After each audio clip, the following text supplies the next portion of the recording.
Hola,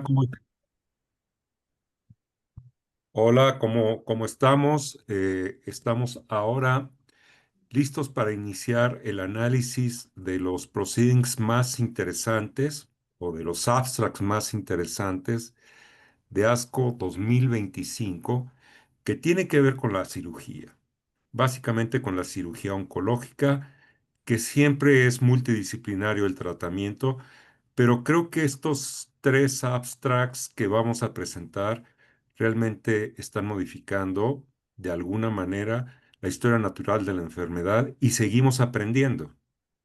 Y dentro de estos tenemos uno relacionado a cáncer de mama, el otro relacionado a cáncer de colon y metástasis peritoneales, y el otro relacionado con cirugía en cáncer de ovario avanzado. Mire, Por lo tanto, me gustaría presentar a nuestro primer invitado y muchísimas gracias por aceptar, que es el doctor Francisco Javier Ochoa Carrillo, quien es miembro de la Sociedad Mexicana de Oncología, certificado por el Consejo Mexicano de Oncología y que trabaja en el Instituto Nacional de Cancerología y en el Hospital Ángeles del Pedregal. El tema o el abstract que el doctor Ochoa Carrillo va a discutir es el impacto de la supresión de la función ovárica con terapia endocrina adyuvante en los resultados en supervivencia en jóvenes portadoras de mutaciones BRCA con cáncer de mama. Muy interesante. Un análisis secundario de un estudio de cohorte internacional. Doctor Ochoa Carrillo, tiene usted la palabra. Muchísimas gracias, doctor José Atié.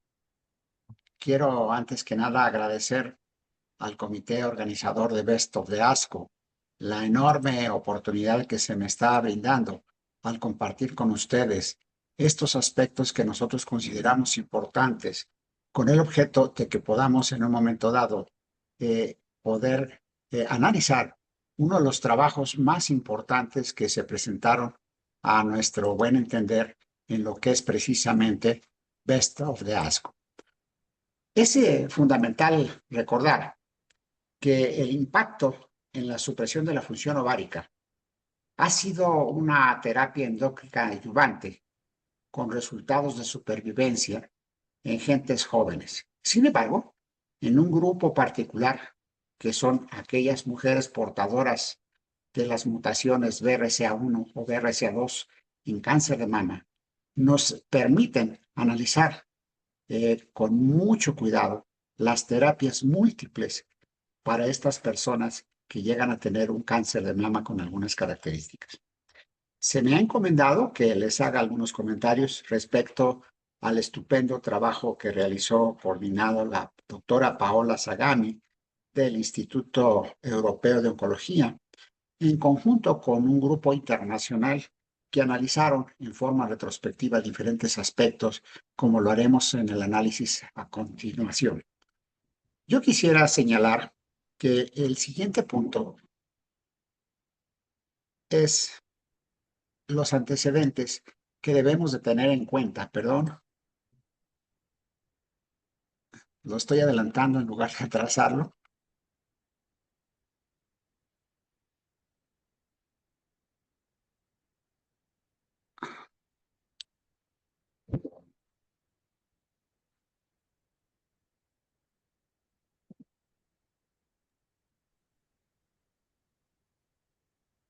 Como antecedentes es la importancia que tiene este estudio, que es un estudio global, que proporciona evidencia respecto al impacto que tiene la supresión de la función ovárica con terapia endocrina adyuvante en los resultados de la supervivencia en una población importante de pacientes, 1.865 mujeres portadoras del gen BRCA1 y BRCA2 que padecieron cáncer de mama en etapas clínicas en estadios 1 a 3 con receptores hormonales positivos. La intención de la supresión de la función ovárica, agregándose con la terapia endocrina, se asocia con una mejor supervivencia libre de enfermedad y una supervivencia global en general. Ahora bien, como antecedentes, debo de señalar a ustedes que el uso de la supresión ovárica más terapia endocrina mejora los resultados a largo plazo en comparación con la terapia endocrina sola en pacientes jóvenes, especialmente en aquellas particularmente por abajo de los 40 años de edad, con un riesgo elevado, 3 o 4, y tumores mayores a T2 con cáncer de mama que se presentan. Este ya es un hecho conocido que fue publicado fundamentalmente en una comunicación por Paganini en el año del 2023 en el Journal Clinical Oncology y también confirmado por Bernstein en esa misma revista en el año 2021, en el cual señalaban estos aspectos. Por otra parte, en las pacientes portadoras de variantes patógenas, probablemente patógenas del gen BRCA1 o BRCA2, la enfermedad con receptores hormonales positivos parece ser biológicamente mucho más agresiva que la enfermedad esporádica.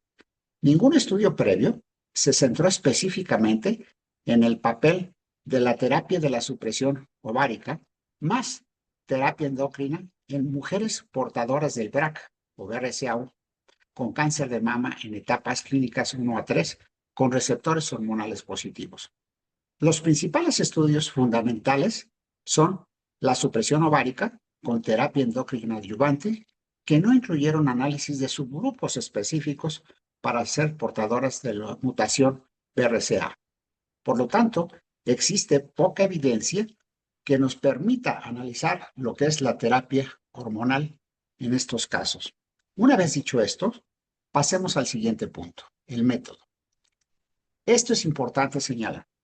Este es un estudio en el cual se contó con la valiosa colaboración para la determinación de BRCA con un estudio de cohorte retrospectivo internacional multicéntrico que fue basado en un hospital en el que incluyeron mujeres portadoras del BRCA con antecedentes de cáncer de mama. Para esto fueron muy específicos en los criterios de inclusión para poderle dar validez a este estudio. En primer lugar, deberían de ser como criterios de inclusión el cáncer de mama invasor en etapas o en estadios 1 a 3, edad menor a los 40 años al momento del diagnóstico, 3, variante patogénica de la línea germinal conocida en los genes ya sea BRCA1 o BRCA2 y O, y además que fueran cánceres de mama con receptores hormonales francamente positivos y que fueran candidatas a terapia con terapia endocrina específicamente. En cuanto a los criterios de exclusión, están aquellos casos de cáncer de mama de novo que se categorizaron como estadios 4. También aquellos que tuvieron antecedentes de neoplasias malignas distintas del cáncer de mama o portadores sanos de BRCA, o bien aquellos en los cuales el estado de los receptores hormonales fue desconocido.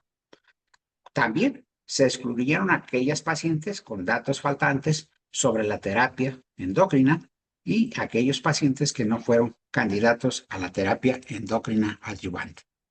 ¿Cuáles serían los objetivos de este estudio? Bueno, primero, evaluar el impacto del uso de la terapia de supresión ovárica en los resultados clínicos de los portadores de BRCA con enfermedad con receptores estrogénicos positivos o receptores hormonales mediante la comparación de pacientes tratadas solo con terapia endocrina sin supresión ovárica. Segundo, pacientes tratadas con agonistas de la hormona liberadora de hormona luteinizante, LRHA, y o salpingoforectomía bilateral reductora de riesgo en un plazo de 1 año tras el diagnóstico de cáncer de mama. Segundo, evaluar el impacto del uso de la terapia de la supresión ovárica y el tipo de terapia endocrina en los resultados de supervivencia en esta población mediante la comparación de 3 factores importantes y tratamientos.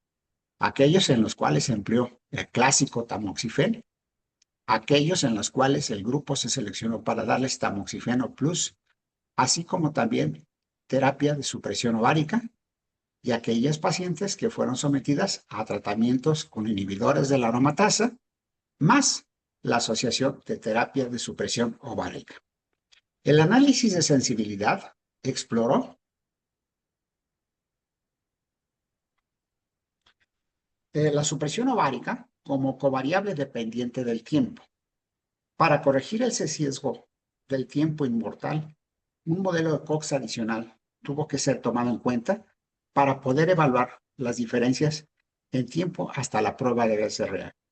Se incluyeron solo pacientes con diagnóstico de cáncer de mama después del año 2014, con una mediana de seguimiento de 4.7 años y con unos periodos mínimos de 3.1 años a 6.5 años. Por otra parte, es importante señalar que si nosotros analizamos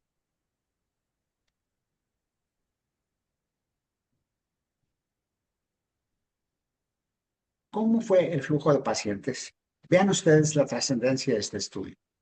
Se convocaron 109 centros hospitalarios en 33 diferentes países a lo extenso de los 5 continentes, con una mediana de seguimiento de 7.8 años y con intervalos de 4.6 a 12 años.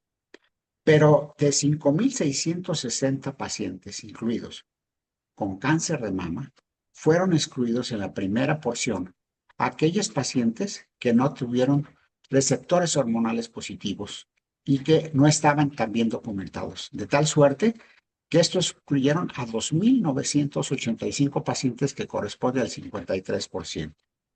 Ahora bien, el estudio trató de ver cuáles eran los que tenían hormonas receptoras positivas con un corte y se pudo documentar 2.675 pacientes, pero fueron excluidas un 30%, o sea, correspondiente a 810 pacientes, porque no tenían la información o se perdió la información o eran etapas clínicas avanzadas o se conocía el manejo quirúrgico y así como el manejo del tiempo de evolución.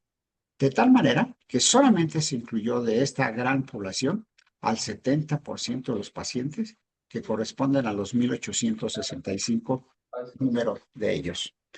Esto permitió que se abrieran dos brazos.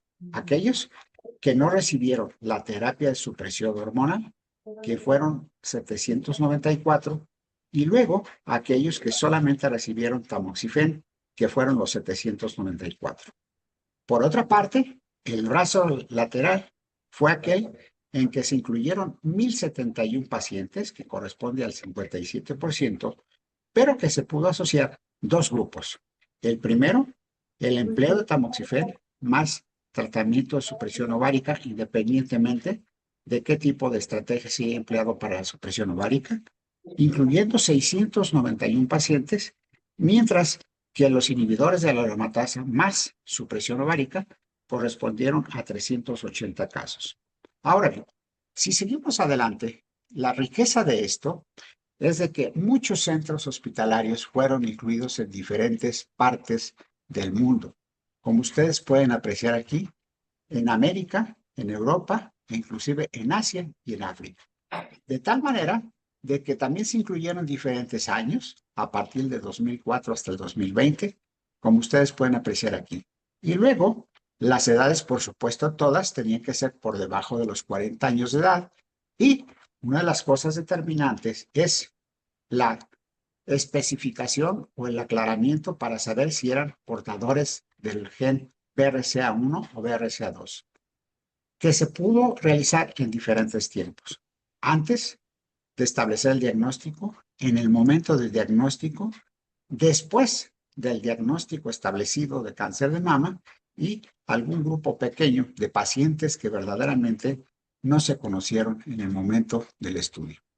Por otra parte, es importante señalar que también estos pacientes tuvieron una gran importancia en saber cuál era la etapa clínica.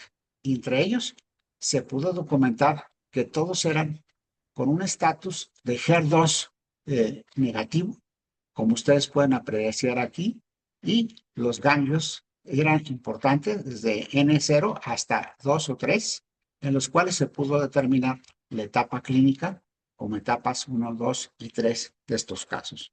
Una vez conociendo esto, podemos nosotros seguir adelante para poder señalar que en este estudio ya se obtuvieron estos resultados que a continuación vamos a hacerles de su conocimiento. El periodo libre de enfermedad se pudo revisar dependiendo de que aquellas pacientes que fueron llevadas a supresión ovárica y aquellas pacientes que no fueron llevadas a supresión ovárica. Como ustedes pueden apreciar en esta gráfica en la cual se considera el tiempo del diagnóstico y el porcentaje de enfermedad, de supervivencia libre de enfermedad, vemos que aquellas personas que se llevó a una supresión de ovárica pudo ser mucho más la posibilidad de una mejor supervivencia comparados con aquellos que no recibieron supresión ovárica en estos casos. De tal suerte que si nosotros lo vemos por el hazard ratio, vemos que tenemos un importante hazard ratio con un 95% de intervalo de confianza y con una P significativa del 0.005. Por otra parte, eso es importante señalar que en los dos grupos está francamente demostrado que el manejo de la supresión ovárica fue infinitamente superior que en aquellos casos en que no hubo esta supresión ovárica. Por otra parte, es importante señalar que en aquellos casos en que se quiso analizar la supervivencia global, podemos apreciar que existe una gran significancia en estos casos, de tal manera que tenemos una mejor supervivencia en estos pacientes cuando fueron sometidas a lo que es la supresión ovárica, comparadas con aquellas que no llevaron supresión ovárica. Y aquí podemos en esta misma tabla ver la gran cantidad de pacientes que pudieron ser resultado portadoras del BRCA1 o BRCA2, como se puede documentar en esta imagen. Ahora, lo que sigue es tratar de conocer cuál es específicamente el tipo de supervivencia con periodo libre de la enfermedad por el tipo de terapia endocrina que se realizó. Y vean ustedes cómo con esta curva se documenta perfectamente que los inhibidores de la aromatasa, en este caso, tuvieron un importante impacto en el periodo libre de la enfermedad, como ustedes pueden apreciar, pero acompañándole muy de cerca a aquellos pacientes que también recibieron la terapia combinada. Quiero decir, la terapia de tamoxifeno más la supresión ovárica, en este caso, comparada con la terapia sola de bloqueo hormonal con el empleo del tamoxifeno.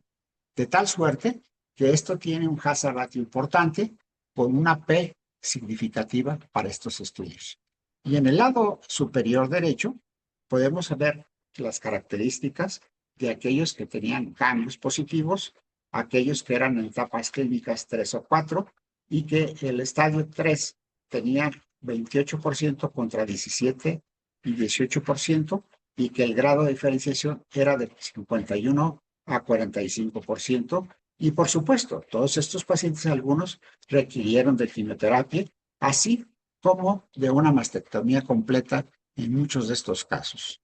Una vez considerados estos aspectos, podemos seguir adelante para ver la caracterización clínico-patológica de estos pacientes y podemos apreciar que estos pacientes tienen características significativas importantes que al ser pacientes con características histopatológicas de alto grado, pudieron considerarse aquellas que tienen ganglios positivos, los tamaños de los tumores T3 a T4, las etapas clínicas 3, los grados de diferenciación de alto grado y el empleo de quimioterapia, así como la terapia complementaria. Esto nos lleva al siguiente punto, tratar de ver cuáles son las posibles limitaciones de este estudio. Este correspondió a un estudio retrospectivo realizado en 109 centros de 33 países con diferentes sistemas de salud. En este caso, no se realizó una revisión centralizada del estado de los receptores hormonales ni del gen BRCA1 o BRCA2. Este seguimiento fue relativamente corto para evaluar el riesgo de recurrencia tardía en cáncer de mama con receptores hormonales positivos y especialmente en aquellos portadores de BRCA. El tratamiento adyuvante con otros fármacos, como están aquí señalados, no se consideró como una regla estándar en los tratamientos. ¿Qué podemos llegar a concluir con esta presentación? Este es un estudio amplio, global, que provee evidencia sobre el impacto de la supresión de la función ovárica con terapia endocrina asociada adyuvante, especialmente en la supervivencia de 1,865 pacientes con cáncer de mama, con factores pronósticos de mal pronóstico por la edad, los receptores hormonales positivos por fortuna y que son portadoras de las mutaciones de BRCA1 y o BRCA2. Y que la terapia de supresión ovárica combinada con la terapia endocrina mejoró la supervivencia libre de la enfermedad, así como la supervivencia global en esta cohorte global de pacientes jóvenes con mutaciones PRCA específicamente. Estos hallazgos respaldan el papel de la terapia de supresión ovárica con la terapia endocrina adyuvante en esta población.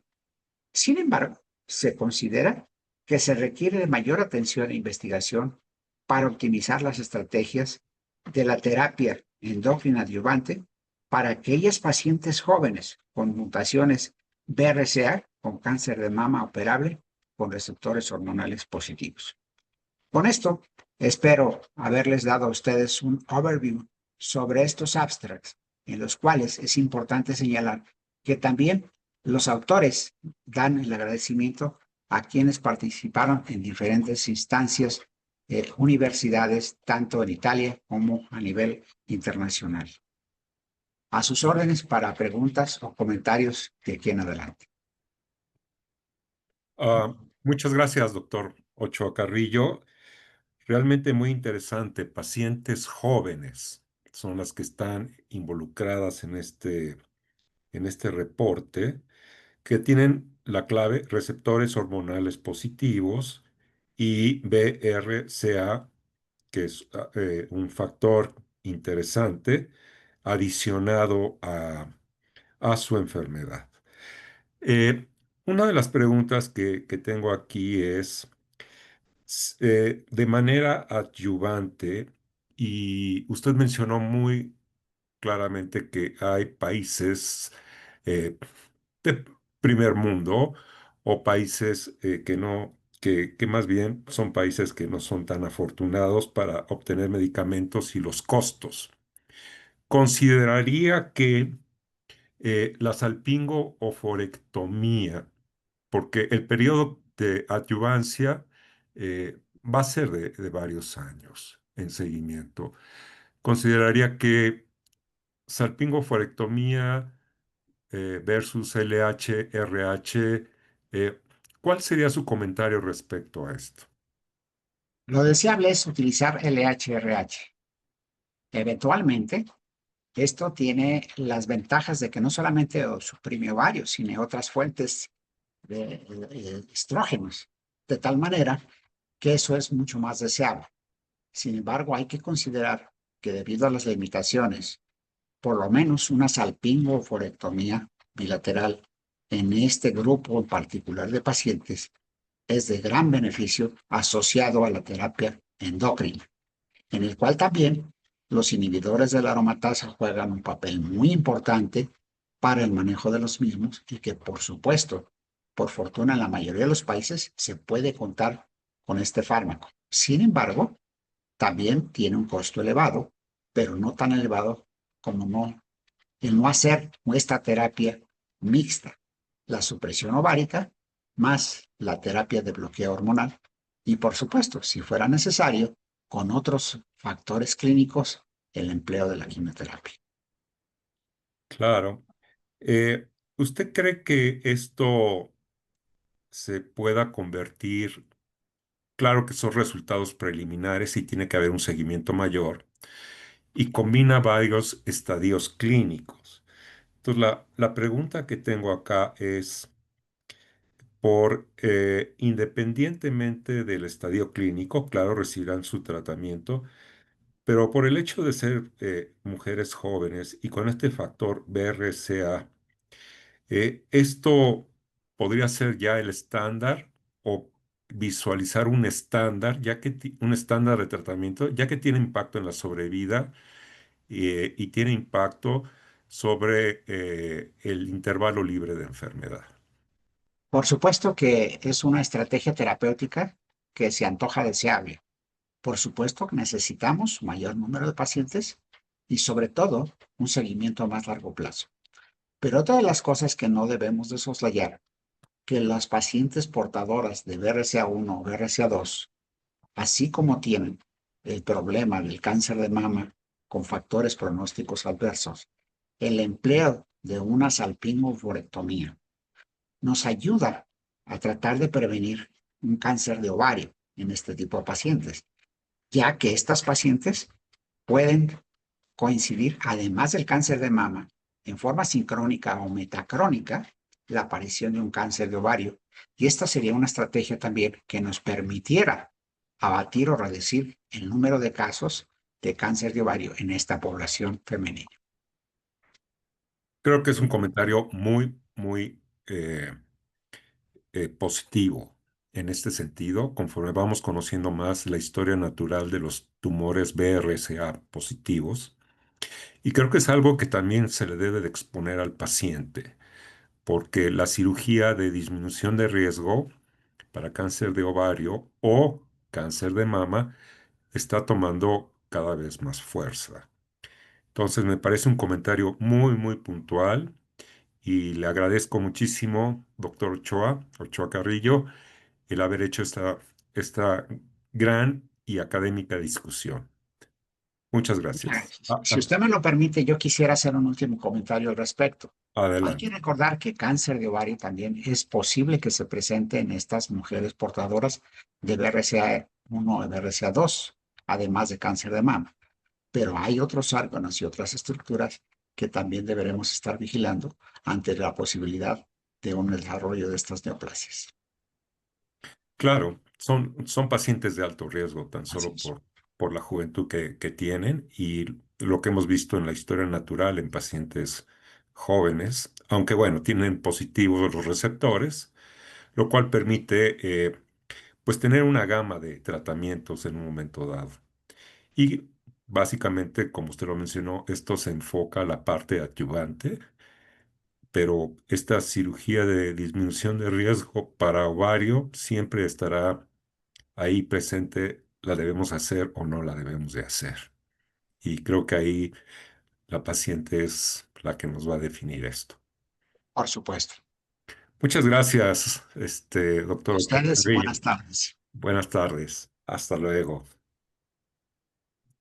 Tenemos la oportunidad de poder comentar y discutir eh, otro abstract de ASCO 2025 que es particularmente interesante, porque los cirujanos nos enfrentamos en varias ocasiones a metástasis peritoneales por un tumor de colon recto que eventualmente puedan ser resecables.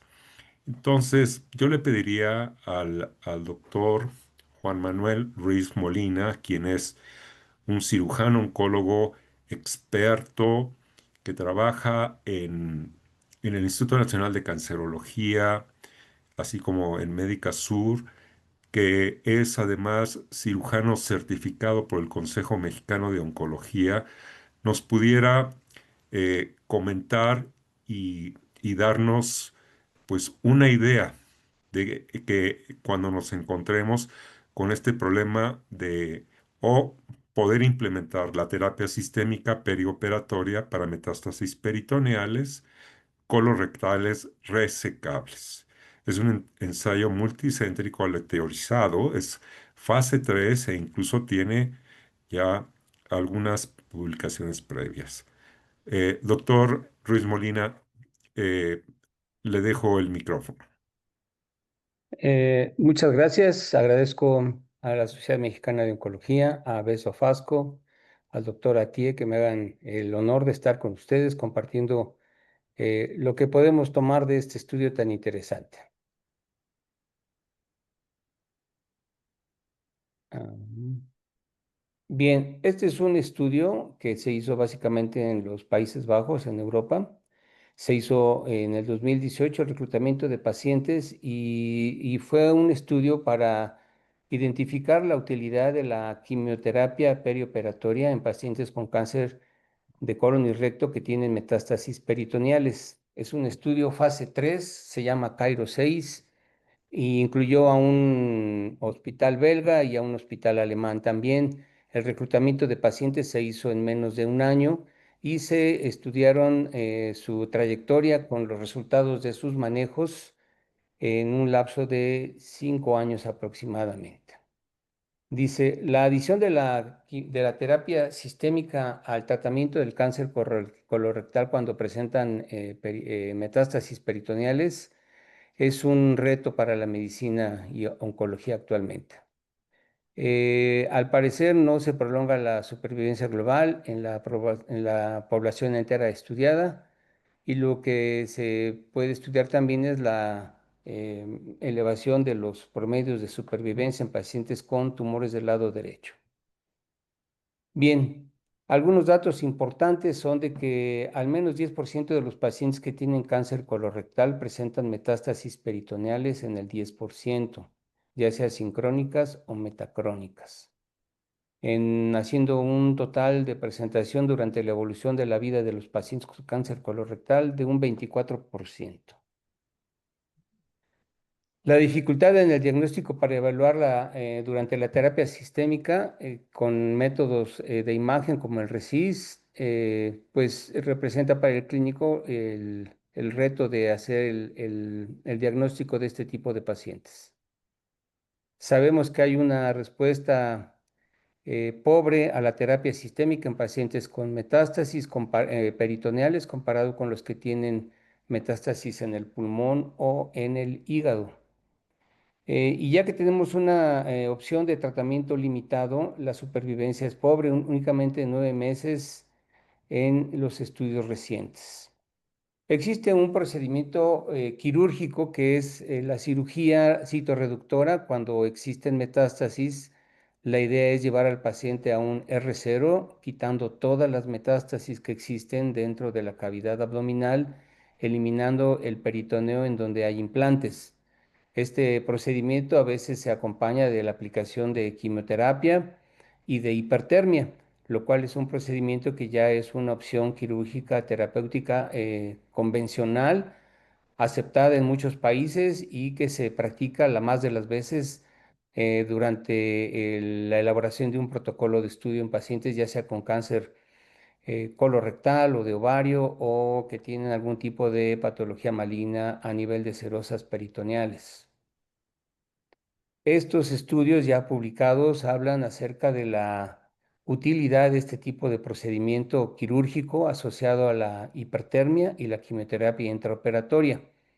Aquí se ve un estudio en el cual se hace este manejo y la cirugía paliativa en pacientes con carcinomatosis peritoneal, ya sea a través de uno o de otro.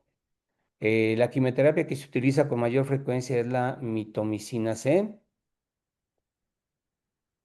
y el tratamiento sistémico con un promedio de supervivencia de 12 meses comparado con 22 meses cuando se aplica la cirugía asociada al HIPEC. De tal forma que la cirugía citorreductora se presenta como una potencial o como un potencial beneficio a los pacientes que tienen metástasis peritoneales resecables. Este estudio pues básicamente va a evaluar la utilidad de la quimioterapia neoadyuvante, seguida de la cirugía citorreductora con aplicación de quimioterapia e hipertermia y seguido de quimioterapia adyuvante. Como se ve en la parte de abajo, se trata de establecer el valor de la quimioterapia perioperatoria sistémica en este tipo de pacientes. Ahí tenemos un estudio que se hizo en el año 2017, en donde se ve los resultados para este tipo de tratamiento que se analizaron para poder darle pie al estudio Cairo 6, que es el que nos ocupa, que es un estudio fase 3 multicéntrico en los hospitales que ya habíamos mencionado al principio. La hipótesis de este estudio es que si la adición de una terapia perioperatoria al HIPEC resulta en una supervivencia a 3 años de 65%, al menos, con 50% de terapia quirúrgica solamente. Para aprobar la entrada de pacientes a este estudio, solamente entraron pacientes que tienen metástasis peritoneales, colorectales, que son probadas patológicamente y que tengan un índice de carcinomatosis igual o inferior a 20 y que sean todas ellas resecables, que no existan metástasis fuera del peritoneo y que no haya existido tratamiento sistémico en los 6 meses previos a enrolarse a este protocolo. Además que tengan un buen estado, un performance 0 o 1 de la home. Bien, como objetivos principales está la supervivencia global. Aquí se vieron 358 pacientes. Se analiza además la morbilidad y la mortalidad, igual que la enfermedad, la progresión libre de enfermedad. Y se estudian los subgrupos que se ven durante la elaboración del protocolo. Ahí están viendo los centros que participaron. Aquí tenemos que los esquemas de quimioterapia que se aplicaron son los que actualmente se utilizan y que pueden incluir varias drogas, pero todos ellos van a tener la participación del bevacizumab en la terapia neoadyuvante durante 12 semanas y en la terapia adyuvante después de la cirugía solamente van a aplicarse la quimioterapia sin el bevacizumab. Se hace la cirugía más HIPEC aplicando mitomicina C a 35 miligramos por metro cuadrado durante 90 minutos. El estándar de seguimiento es 6 meses. Lo que se hace es un seguimiento de esta población con tomografía computada cada 6 meses y medición de antígeno carcinoma embrionario. Aquí vemos cómo están los grupos. Si ustedes ven en la etapa de quimioterapia preoperatoria, se puede aplicar el Capox, el Folfox o el Folfiri. Los dos últimos serían por 8 semanas. El primero, 9 semanas, más bevacizumab, cualquiera de ellos. Si la enfermedad es estable o hay respuesta, entonces el paciente pasaría a otras 3 semanas en la primera opción o otras 4 semanas en la segunda y tercera opción de quimioterapia, más bevacizumab. Luego vendría el manejo quirúrgico, la cirugía, más el HIPEC. Y al final estarían las 12 semanas con los 3 esquemas que están ahí mencionados de quimioterapia. Aquí ven ustedes en este cuadro cómo están agrupados los manejos, lo que mencionábamos en la diapositiva previa. Se excluyeron 7 pacientes de inicio y se empezó a analizar las características de los pacientes, que son edad promedio 64 años, el sexo son prácticamente similares y el status performance es bueno en el 65% y uno en el 35%. La localización de los tumores están en el colon derecho, en donde se hizo la quimioterapia perioperatoria sistémica y cirugía sola. Ustedes ven que son grupos que se van a comparar. Del lado derecho están los de cirugía sola y del lado izquierdo los de terapia perioperatoria, que es el grupo que se va a analizar con mucho cuidado. Están balanceados al 50%, tanto del lado derecho como del lado izquierdo, en los dos grupos. La histología también es bastante similar en ambos grupos. y la gradificación del tumor está ahí, como lo ven, bajo y alto grado. La mayoría son de bajo grado y los de alto grado están similares también en los dos grupos. Bien, el objetivo principal es la supervivencia global de los grupos. Como ustedes los ven ahí bien, en la diapositiva están perfectamente bien alineados cómo entran, el número de casos que se presentan para la terapia neoadyuvante y de cirugía sola. Y después vemos lo que corresponde a la supervivencia de los grupos de cirugía sola y de terapia perioperatoria. Esta diapositiva muestra que no hay una diferencia importante a 1 año, a 3 años y a 5 años. Los pacientes que se van a cirugía solo tienen prácticamente la misma supervivencia a 1 año, igual que a 3 años, y solamente a 5 años empieza a haber una variación que favorece a los pacientes que tienen la terapia perioperatoria. Bien, aquí estamos analizando también después de la quimioterapia el HIPEC, básicamente la misma tabla. La progresión libre de enfermedad. Aquí vemos del lado derecho cirugía sola, del lado izquierdo en anaranjado la terapia perioperatoria. Y aquí vemos cómo a 1 año existe una diferencia ya pues importante. De a 3 años y a 5 años la misma se conserva, de tal forma que la progresión libre de enfermedad parece un objetivo secundario que se está logrando con este tipo de tratamiento en el grupo de terapia perioperatoria. Aquí tenemos objetivos secundarios, el tiempo para recurrencia o muerte. Aquí tenemos del lado derecho la cirugía sola y del lado izquierdo en naranja la terapia perioperatoria. A 1 año, a 3 años y a 5 años vemos que existe favorecimiento de supervivencia libre de enfermedad a favor del grupo de la quimioterapia perioperatoria. Morbilidad y mortalidad. Aquí tenemos los días de estancia hospitalaria, las fístulas de las anastomosis hechas, y se ve que existe una similitud en los dos grupos, tanto de cirugía sola como de quimioterapia perioperatoria. Si ustedes analizan las columnas que están ahí, no hay una diferencia importante, los valores de P no son significativos, de tal forma que este aspecto de morbilidad y mortalidad en los dos grupos es semejante. En cuanto a la toxicidad de la terapia, se analizaron 161 pacientes y al parecer no hubo una cosa importante en cuanto a la toxicidad.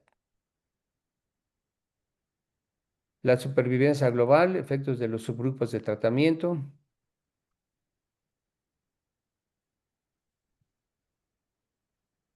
Aquí vemos tal vez la médula de este estudio, que los pacientes que tienen cáncer del lado derecho y que son tratados con quimioterapia perioperatoria tienen mejores proporciones de supervivencia y de periodo libre de enfermedad que los del lado izquierdo.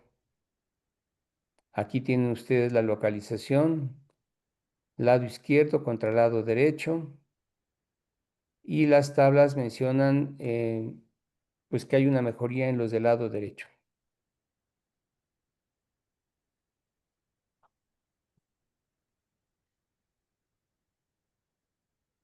Fortalezas del estudio. Es un estudio multicéntrico. El objetivo final es supervivencia global. El tratamiento es sistémico, quimioterapia más cirugía acompañada de HIPEC. Y pues se participa con un grupo de radiólogos, de patólogos, de cirujanos, de oncólogos médicos. Las limitaciones del estudio es que muchos de estos pacientes estuvieron durante el periodo del COVID, en la pandemia, y probablemente su seguimiento y sus estudios en algunos de ellos no fueron tan exactos como se hubiera querido. El seguimiento promedio del grupo fue de 41 meses. Este tipo de marcadores genéticos no fueron hechos en este grupo, ya que el estudio se elaboró en el 2016. Y tenemos estos objetivos, estos puntos de importancia como conclusión del estudio, que la progresión de la enfermedad, así como el periodo libre de enfermedad, o sea, estos son los tres puntos importantes que el estudio va a analizar. No se prolonga la supervivencia en la población entera, en ninguno de los dos. Y lo importante es que los pacientes con cáncer del colon derecho sí muestran mejoría en cuanto a su periodo libre de enfermedad y supervivencia. Este es el estudio, podemos platicar sobre él y hacer algunas preguntas y tratar de responder las dudas. Ah, muchas gracias, doctor Ruiz Molina. Estudio interesante y estamos viendo a veces problemas con la biología tumoral, si da o si se tiene un cáncer del lado de colon derecho o un cáncer en colon izquierdo. Aquí la pregunta que tengo es, ¿por qué les va mejor a los pacientes con metástasis sincrónicas?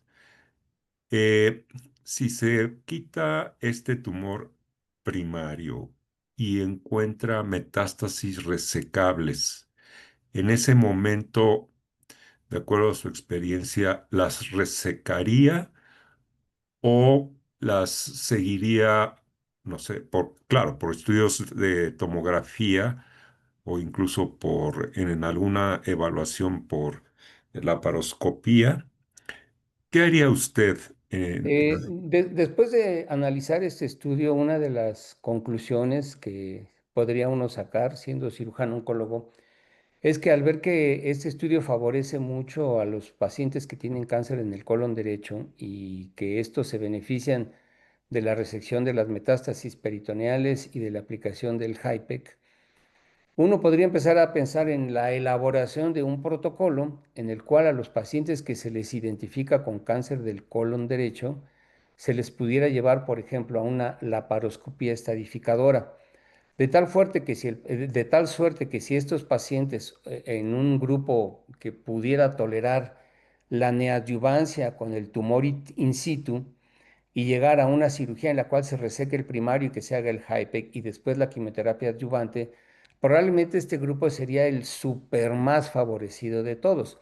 Por supuesto, la elaboración de este protocolo que estoy mencionando, pues en ningún hospital del mundo se ha llevado a cabo y pudiera ser una puerta de entrada para pensar en hacer un estudio de esta naturaleza, porque actualmente el manejo de cáncer de colon, pues es, si no tiene metástasis en el hígado o en el pulmón, pues tratar de hacer una resección de primera instancia, a excepción del recto, que tiene otras características, como ustedes bien lo saben. Pero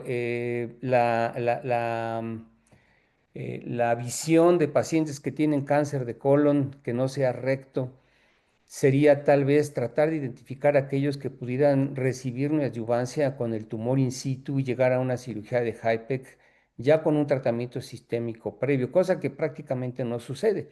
Lo que sucede actualmente es que con los pacientes que se pueden resecar, pues se resecan. Y si se identifican las metástasis, pues a lo mejor a veces puedes quitar el primario o no, dejas un estoma, etcétera, etcétera, y llevas a los pacientes a este tipo de protocolos. Pero con las variantes quirúrgicas y las variantes de si tienen estomas o no, con la quimioterapia neoadyuvante, etcétera, se abre un universo de pacientes que abre muchos brazos y que no pueden ser a veces equivalentes en cuanto a lo que se les hace. De tal forma que es un estudio que a mí me parece estupendo, extraordinario, porque nos da una pauta de un ordenamiento preciso, de una dinámica de atención y seguimiento de los pacientes y que nos hace llegar a estas conclusiones muy buenas. Y bueno, entendemos que aunque la supervivencia no se logró, porque es un estudio muy ético, muy correcto, en el grupo entero de pacientes que estudiaron no hubo mejoría en la supervivencia, pero detectaron que los tumores del colon derecho particularmente sí tienen beneficio de este tratamiento sistémico previo a la cirugía de HIPEC. De tal suerte que pues tenemos mucho camino que recorrer y muchas cosas que hacer para identificar si realmente solo los pseudomixomas peritoneales tienen beneficio del HIPEC o también ciertos pacientes con tumores metastásicos a peritoneo de colon y recto pudieran beneficiarse de esta variedad de manejo.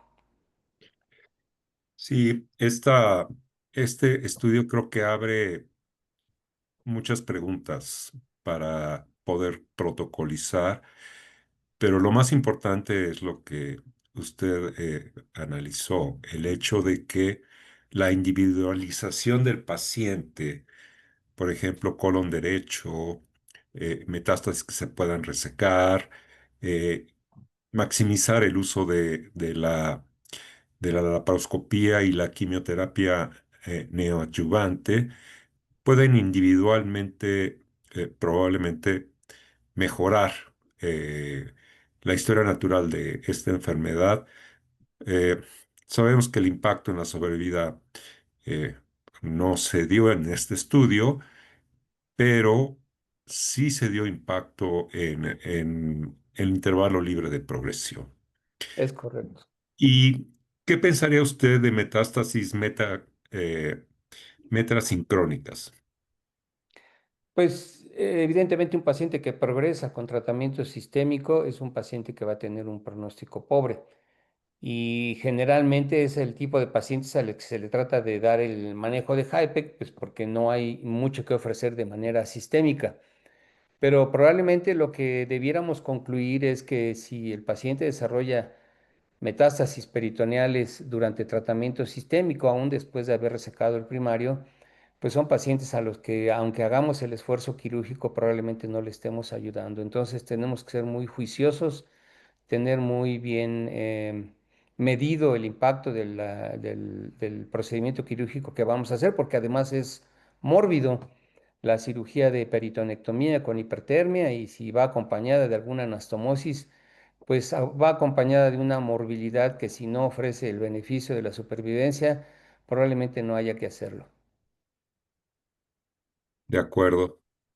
Pues muchísimas gracias, doctor Ruiz Molina. Creo que este concepto de colon derecho, metástasis sincrónicas, con Exacto. una evaluación probablemente neoadyuvante y seguimiento por los estudios como tomografías o incluso una laparoscopía, son pacientes que se se encuentran esporádicamente y probablemente porque no se buscan mucho, porque no había muchas opciones de diagnóstico. Ahora tenemos todo un arsenal diagnóstico y sí se podría eh, aumentar el número de pacientes antes de tener una progresión en este sentido.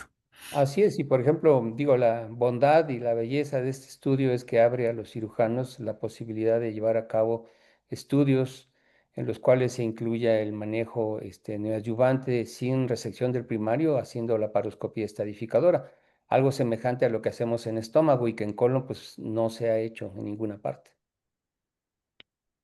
Pues muy bien, doctor Ruiz Molina, muy clara. Es un estudio complicado, es un estudio Sí, que tiene sus aristas que hay que reflexionar y bueno, personalmente le agradezco porque reflexionó cada una de estas aristas en una enfermedad que en el mismo órgano, estamos hablando de colon, tiene una historia natural de enfermedad diferente si es derecho o es izquierdo. Aunque esto ya se sabía, pero cuando empieza ya la parte terapéutica, hay que tener en cuenta cuál sería el paciente ideal. Pues le agradezco muchísimo su disertación y su análisis, el agradecido soy yo, doctora Tía, muchas sus gracias. comentarios y los consejos que nos está vertiendo en esta presentación. Reciba un gran abrazo y muchísimas gracias. Gracias. Tardes. Eh, Ahora, en el área de cirugía en beso vasco, estamos llegando al tercer tumor.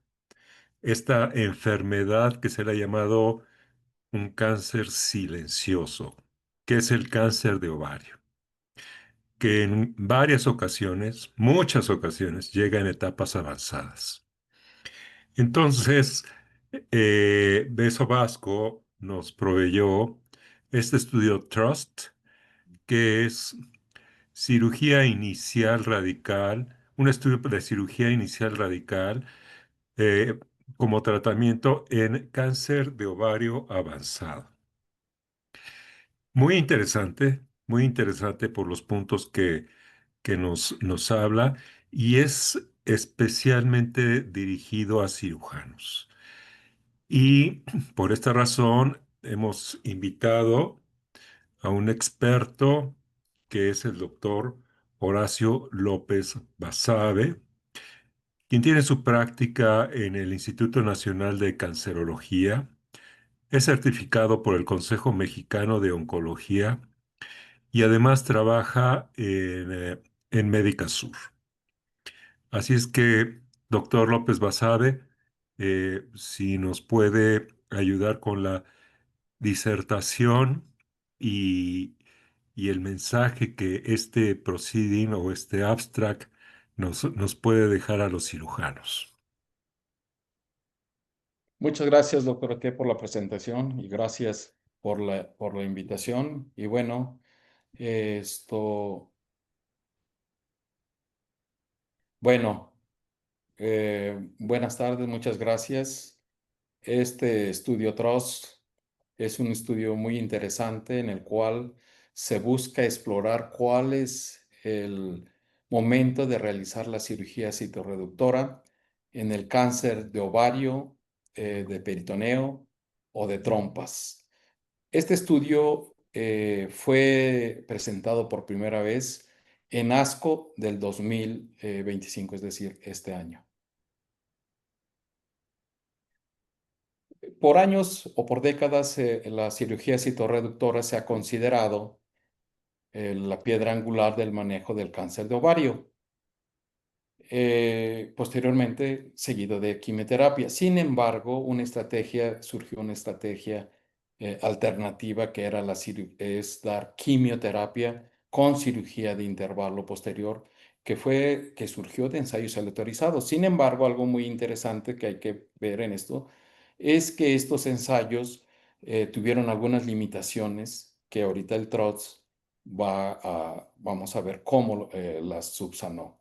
En cuanto a la selección de pacientes y centros, y algo muy importante, la calidad de la cirugía. De tal manera que tenemos dos puntos de vista y en consecuencia, obviamente, el momento óptimo para la cirugía en estos pacientes con cáncer de ovario avanzado considerado resecable sigue siendo controvertido.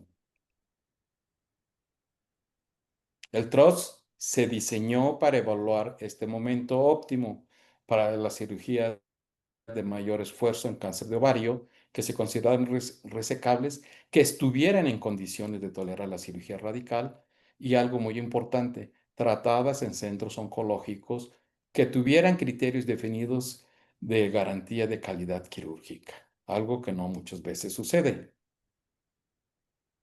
Estos criterios para un centro se consideraron, primero, que tuvieran una infraestructura para realizar la cirugía y obviamente gente con competencia. Y aquí tuvieron dos parámetros. Uno, más de 36 cirugías reproductivas por año, pero que también estas cirugías tuvieran más del 50% de tasas de resección completa en las etapas 3B y 4B.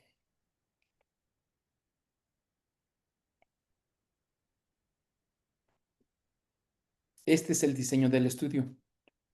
Como lo comenté, para cáncer epitelial de ovario, peritoneo o de trompas en los estadios 3B al 4B, considerado resecable, en condiciones de tolerar la cirugía, se estratificaron por edad y ECOG, se calificaron los centros para asegurar esta calidad de la cirugía, se hicieron una aleatorización en dos brazos, 1 a 1, Uno, por un lado, la cirugía citorreductora de inicio, mientras que por el otro lado, quimioterapia neoadyuvante, seguido de una cirugía de intervalo. El objetivo principal fue valorar la supervivencia global y como secundarios, la supervivencia libre de progresión, tasas de resección, morbilidad y calidad de vida de los, obviamente, de los pacientes. El objetivo principal fue la supervivencia global calculada a partir de la fecha de aleatorización. Se realizó una aleatorización 1-1, estratificada por centro y la combinación de edad, que lo pusieron edad mayor o menor de 65 años, y el ECOG, que fuera mayor o menor de 0. Una cosa también muy importante, el tamaño de la muestra fue planificado de 386 por grupo para considerar una tasa de abandono de aproximadamente el 20%. Este estudio inició en agosto del 2016 y fue cerrado en junio del 2019 con un total de 796 pacientes, que fueron en dos grupos de 398 cada uno, excluyéndose 53 de inicio en el grupo de cirugía y 55 en el de neoadyuvancia, quedando por lo tanto 345 en el grupo de cirugía y 343 en el grupo de neoadyuvancia con intención a tratar. Las características de ambos grupos, la etapa más frecuente fue la etapa 3C, la histología seroso de alto grado, siendo correctamente balanceados ambos grupos en cuanto a las demás características.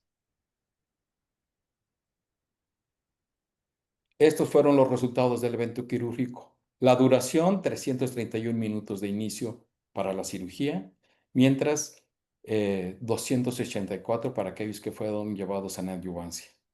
Hubo casi el doble de resecciones intestinales, algo muy importante en el grupo de cirugía inicial, que fueron 68 contra 38 en quimioterapia neoadyuvante, predominando el órgano como que más fue resecado, el colon y el recto. Algo también muy interesante aquí fue que tuvo más del doble de estomas en los que fueron llevados a cirugía de inicio. En general, los resultados quirúrgicos fueron muy similares, con un 11% de mayor citorreducción completa en el grupo de neoadyuvancia, que fue 79 versus 68%, y un 15% de mayor enfermedad residual en el grupo de cirugía. En cuanto a las resecciones completas, fueron del 70% para el grupo de cirugía versus 85% para el grupo de la neoadyuvancia. Esto, obviamente, vamos a ver ahorita en los resultados. Los detalles del manejo sistémico fueron muy similares para ambos en cuanto a proporción y a fármacos en primera línea y esquemas antiangiogénicos e inhibidores PARP. En cuanto a la supervivencia libre de progresión, fue de 22 meses para el grupo de la cirugía versus 19.7 para aquellos que fueron llevados en adyuvancia y una cirugía de intervalo. Esto fue estadísticamente significativo. En cuanto al objetivo principal, que fue la sobrevida global, fue de 54 meses para el grupo de cirugía contra 48.3 para el grupo de quimioterapia y cirugía de intervalo. Es importante señalar que aunque hubo mayor tiempo en el grupo de cirugía, esto no fue estadísticamente significativo. Y al analizarlo por grupos vamos a ver que para el grupo de cirugía, la etapa 3 y la citorreducción completa fueron, aquí vemos que son especialmente en este grupo donde hubo un mayor sobrevida libre de progresión para aquel grupo que fue de inicio a cirugía. En cuanto a los subgrupos, en los análisis, vamos a ver que se corroboraron los resultados de los pacientes que se llevaron a cirugía primaria en comparación con los de intervalo. Cuando fueron llevados a citorreducción completa teniendo un mayor periodo libre de enfermedad de 23 contra 11 y una supervivencia global de 52 contra 45. También hay que señalar que a pesar de que no hubo diferencia estadística, cuando los pacientes fueron citorreducidos completos, hubo una mayor proporción de los pacientes citorreducidos que permanecieron sin tumor a los 5 años en el grupo de cirugía. Y otra cosa interesante que hay que recalcar, porque este estudio hace énfasis en la calidad de vida, las complicaciones, y no solamente muchas veces en los que nos fijamos en cuanto a oncológico, que es periodo libre y sobrevida global. En cuanto a las complicaciones quirúrgicas, fueron bajas en ambos grupos.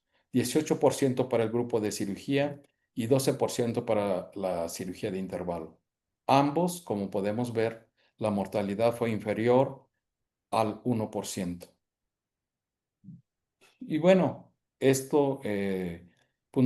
punto que es calidad de vida fue muy similar en ambos enfoques. Realmente no hubo ninguna diferencia entre uno y otro. De tal manera que podemos ver que el estudio TROS es el primer estudio fase 3 que demostró que la cirugía citoreductora de inicio mejora el periodo libre de enfermedad, la sobrevida global versus la cirugía de intervalo, sin comprometer la calidad de vida. Y aunque no hubo diferencias estadísticamente significativas,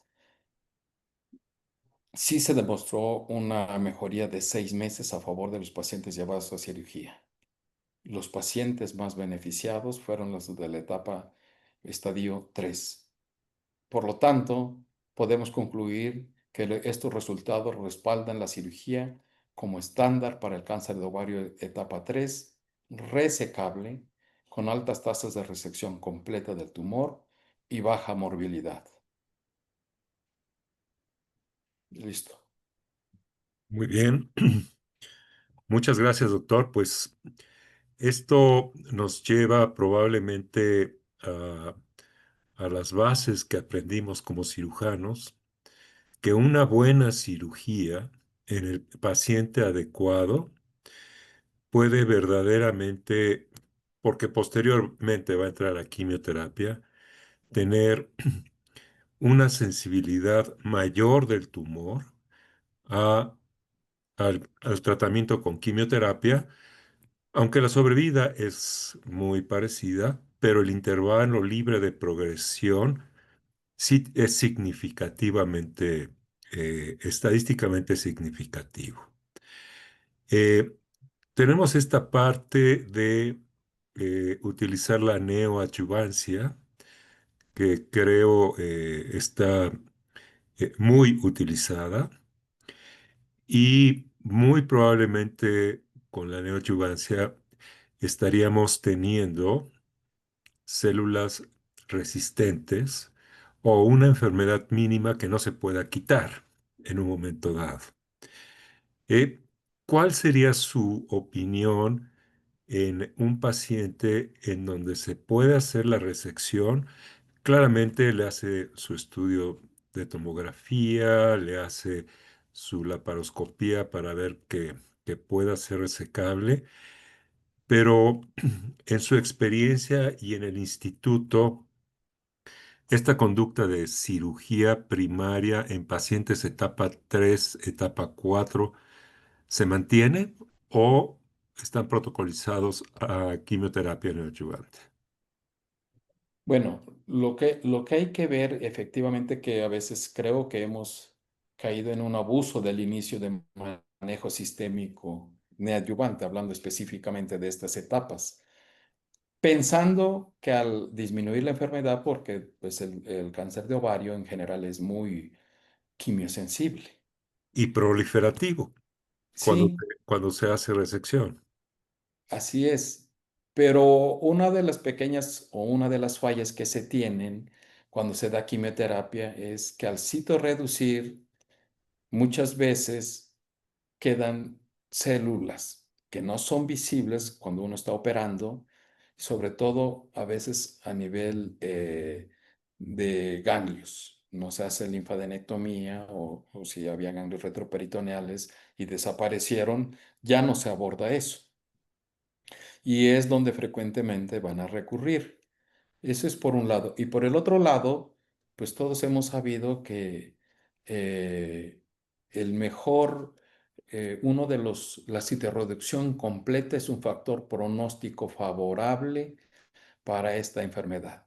Entonces, algo que este estudio nos pone a pensar y que se tiene que tomar en cuenta es la competencia para realizar este procedimiento y la infraestructura, porque pues puede ser que alguien sea muy competente, pero no esté en un lugar donde pueda apoyarse posteriormente al paciente en caso de requerirse alguna situación de sangrados o algunas complicaciones que pudieran surgir. Pero obviamente creo que sigue aplicando que si es citorreducible es mejor, además de quitar volumen de tumoral, pues obviamente se va a tener un mejor efecto. Y ya lo demostró. No hay deterioro de la calidad de vida y si hay mejoría en periodo libre de enfermedad y aunque no sea significativo en sobrevida. De tal manera, pues que creo yo que hay que considerar de entrada aquellos que sí sean factibles y en condiciones, que es algo también que señala el TROS, las condiciones del paciente, porque pueden ser etapas 3 que no estén en condiciones por edad, por estado nutricional o alguna otra situación. Claro. Entonces, ¿usted estaría de acuerdo en pacientes escogidos iniciar con una resección máxima, digámoslo así, y complementar con quimioterapia?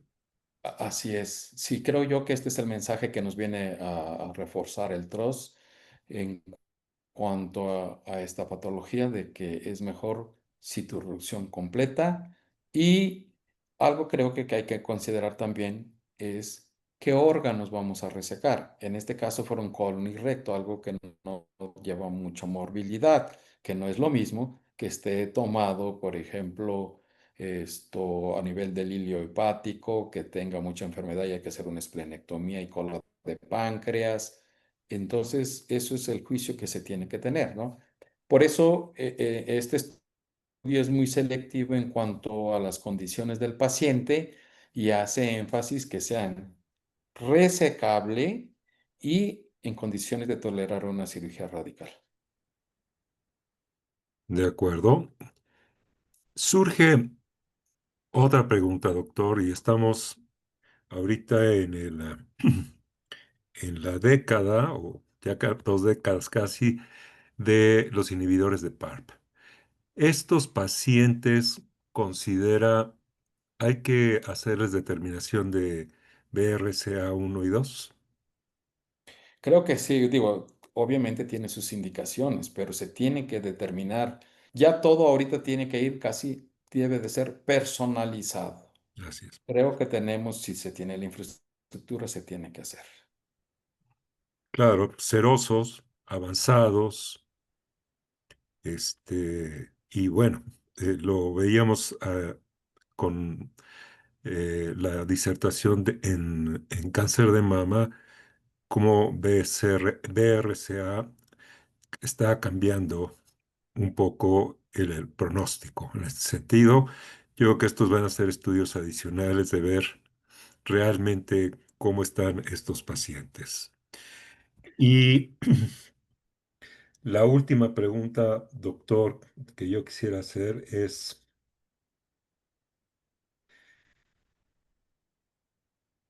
¿cómo poder, aquí lo dice en el Trust, pero cómo poder en México tener un centro ideal? Afortunadamente, bueno, usted está en cancerología, tiene la oportunidad de tener medicina privada y siempre hablamos por ejemplo, Páncreas lo logró, ¿no? Cáncer de páncreas logró tener algunos centros de excelencia. Me recuerdo con cirugía laparoscópica, pues muy al principio se certificaban los laparoscopistas. ¿Usted qué recomendaría ante esta situación, doctor? Ah, caray. Bueno, sí es una... es estar proponiendo un mundo ideal que creo que es el que debemos de aspirar. Y pues obviamente se debería aspirar a tener centros y gente especializada, no solamente en ovario, sino en cada una de las patologías para poder ofrecer lo mejor y los mejores médicos en cada una de ellas. Pero es indiscutible. Yo creo que México es uno de los países donde se hace una cirugía oncológica, digamos, general. Todo mundo Así hace es. de todo un poco, salvo algunas instituciones tienen grupos que se están especializando solamente en una patología. Eso Pero esos sería ya lo son ideal, creo yo que una vez que son adscritos, ya se les asigna un tipo de tumor, ¿no? sí, sí, claro, antes son expuestos a todo. Alguna vez se comentó que podría llegarse y que sería mejor eso. Sin embargo, se pone en contexto bien lo que el país necesita. Dice, pues el país no necesita, por ejemplo, hablando hace rato de páncreas, no es una patología tan frecuente, pues que se tenga que estar sacando tantos, tanta gente especializada en páncreas. Pero creo yo que sí a lo ameritan patologías tan frecuentes, pues básicamente mama, ovario, colon y recto, y de ahí las demás en adelante, ¿no? Eso sería el mundo ideal, creo yo, ¿no? Tener centros de referencia, pero no en un solo, creo yo que ya no debemos aspirar a un, todo al INCAN, ¿no? Por decirlo así. Debería haber INCAN, si no es posible en cada estado, pues cuando menos tres o cuatro en la República. No puede ser que venga gente desde Baja California o desde Campeche, porque no encuentre la infraestructura ni la superespecialización para tratar esa enfermedad. Claro, y más que se detecta ya tardíamente. Sí. Y ahora sí, la última pregunta. Ya mencionó usted algo. Si tenemos al paciente adecuado, le hacemos cirugía radical de máxima resección. ¿En qué momento en cancerología o en general considera usted adecuado iniciar la quimioterapia complementaria? Eso está ya sugerido que obviamente sea una vez que se recupere del procedimiento quirúrgico que viene siendo más o menos 4 o 6 semanas posterior a ello. Obviamente sin tener alguna complicación que sea Claro, una herida infectada o eso es lo ideal. sí, que es cuando tenemos células muy sensibles porque están recién en Y que no extinción. hay todavía un proceso firme de cicatrización que muchas veces sabemos que esto, la fibrosis impide que penetre bien la quimioterapia. Claro, claro. Pues muy bien, doctor Horacio López Basabe, muchísimas gracias por compartir su experiencia, el discutir este abstracto. Quisiera dar un último mensaje. No, agradezco y creo yo que esto nos invita, este tipo de estudios que se hacen, que pues realmente no se invirtió nada más que tratar de puntualizar cosas tan sencillas que a veces no tomamos en cuenta. Me viene a la mente, por ejemplo, en cáncer de recto. Operas recto y dices, le quité el tumor, sí, pero no tomamos en cuenta la cuestión urinaria del paciente, la vida sexual. En este caso, cuidaron dos cosas: calidad de cirugía, obviamente del centro y de la persona los médicos, y calidad de vida.